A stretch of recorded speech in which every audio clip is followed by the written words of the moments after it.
Vision 2030, madini ni maisha na utajiri. Waziri Mkuu Dr. Mwigulu Nchemba amesema hakuna zuio la kisheria wala la kikanuni linalosababisha kutokuanza utekelezaji wa mradi wa kuchakata na kusindika gesi asilia kuwa kimiminika LNG wenye thamani ya shilingi trilioni 100, bali serikali inaendelea na majadiliano na wawekezaji ili kuhakikisha inalinda maslahi ya taifa.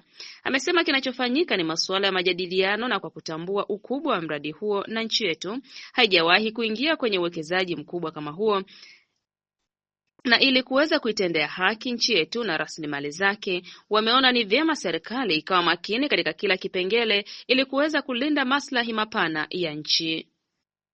Mheshimiwa Waziri Mkuu, kwa mujibu wa takwimu mbalimbali za kitaifa, kati ya vijana 600,000 hadi vijana milioni 1 wanaingia katika soko la ajira kila mwaka, huku ajira zinazozalishwa zikiwa hazina uwiano mkubwa na vijana wanaoingia katika soko la ajira. Je, serikali ina mkakati gani wa kuwawezesha vijana kuwekeza na kuwaunganisha vijana na wawekezaji mbalimbali ndani na nje ya nchi ili kuweza kukuza wigo wa ajira zao? Nimpongeze Mheshimiwa mbunge wa vijana kwa kuleta swali zuri sana ambalo linagusa maslahi mapana ya vijana na linagusa ajenda kubwa ya ajira kwa vijana ambayo ni ajenda ya dunia, si tu ajenda ya Tanzania, ni ajenda ya dunia. Na Mheshimiwa Spika, jambo alilosema ni la ukweli kwamba vijana wengi wanaingia katika soko la ajira duniani na hapa nchini kwetu. Na Mheshimiwa Spika, zamani ilikuwa vijana wakiwa bado wako kwenye masomo tu, wakitumia wamaliza middle school wanaelekea vyuo, na wengine wakiwa vyuoni walikuwa wanapokea barua za kuambiwa wachague kazi wanayotaka kwenda kufanya. Anakuwa na barua 1, 2, 3 achague kazi. Lakini Mheshimiwa Spika, kwa sasa si jambo la ajabu kukuta mstaafu yuko na graduates 2, 3 wakiwa tegemezi kwake. Kwa hiyo ni jambo kubwa, hii ni ajenda kubwa ambayo Mheshimiwa mbunge ameileta. Na Mheshimiwa Spika, Mheshimiwa mbunge amesema serikali ina mkakati gani? Moja, Mheshimiwa Spika, ipo kwenye ilani ya uchaguzi ya mwaka 2025-30 ya kutengeneza ajira zipatazo zaidi ya milioni 8.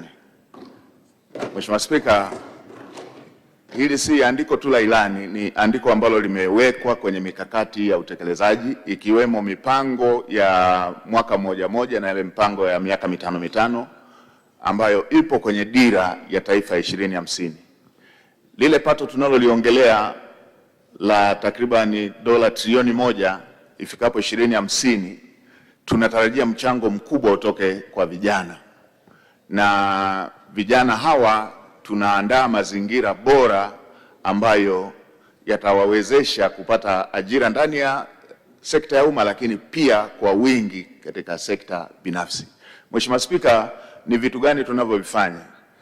Tayari tumepitisha kwenye sheria yetu ya uwekezaji ya sheria namba 6 ya mwaka 2025, ambapo sasa vijana wanaweza kunufaika na zile incentive ambazo walikuwa wanapata wawekezaji wakubwa. Sasa tumepeleka kwamba hata vijana wa Kitanzania wanaweza, wakishapata cheti kile cha TISEZA, wanaweza wakanufaika na vile vivutio ambavyo wawekezaji wakubwa walikuwa wanapata. Ni nini tunaongelea hapo? Wataweza kupata ardhi, wataweza kupata mapunguzo kwenye masuala ya kodi, ushuru pamoja na tozo mbalimbali. Lakini pia kwenye yale madirisha ambayo wawekezaji wakubwa walikuwa wanapata, sasa tumefungua kwamba vijana na wenyewe wanaweza wakapata fursa hizo. Dirisha la kuwanufaisha na masuala ya viwanda, dirisha la kuwanufaisha na masuala ya kupata masoko, lakini pia dirisha la kuwaunganisha na taasisi za kifedha, ambalo na lenyewe lilikuwa moja ya jambo kubwa linalowakwamisha vijana wetu. Mheshimiwa Spika, si hilo tu. Mheshimiwa Rais ameunda wizara mpya ambayo inashughulika na masuala ya vijana, tena iko ofisi ya Rais. Mheshimiwa Spika, wizara hii Mheshimiwa Rais hajaiunda tu ili ipate waziri. Mheshimiwa Rais kuna maelekezo ambayo ameyatoa ya kufanyia kazi, ambayo tayari tumeshaanza kufanya kazi kwa kushirikiana na wizara hiyo ya vijana, ambapo tunataka vijana hawa wanufaike na fursa zinazojitokeza. Baadhi ya fursa ambazo zinajitokeza, Mheshimiwa Spika, ni pamoja na serikali imefungua lile dirisha la Export Guarantee Scheme, ambapo ndani ya mwaka huu au within mwaka huu tunatarajia dirisha hilo la kutoa dhamana kwa vijana wanaokosa dhamana lianze kutumika kwa ukubwa wake, ambapo sasa itakuwa kampuni ya kutoa dhamana kwa vijana, ambapo vijana wengi wataweza kunufaika zaidi na dirisha hilo la kuweza kupata dhamana, ambapo tayari hivi tunavyoongea ndani ya Benki Kuu ya Tanzania kuna shilingi bilioni 280 ambazo zimewekwa kwa ajili ya kutumika kama dhamana kwa vijana. Na Mheshimiwa Spika, jambo hili ambalo Mheshimiwa mbunge ameliongea, mimi ni moja ya watu ambao nimeliishi. Nilipomaliza chuo kikuu nilifanya kazi za kubeba zege na kufiatua tofali, na mke wangu akifanya kazi ya mamalishe. Kwa hiyo najua adha ya kijana kukosa ajira. Na Mheshimiwa Spika, tumeshaanza hata kuongea kwamba vijana wanapata mikopo wakiwa kwenye masomo, wakimaliza wakapata vyeti vyao vile, wanahangaika kupata mikopo kwa sababu hawana dhamana.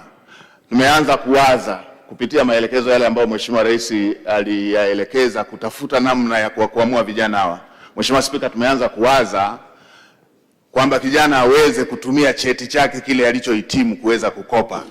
Kama akamaliza famasia na imejulikana amemaliza famasia, aweze kutumia cheti chake kile kukopa, aanzishe famasi.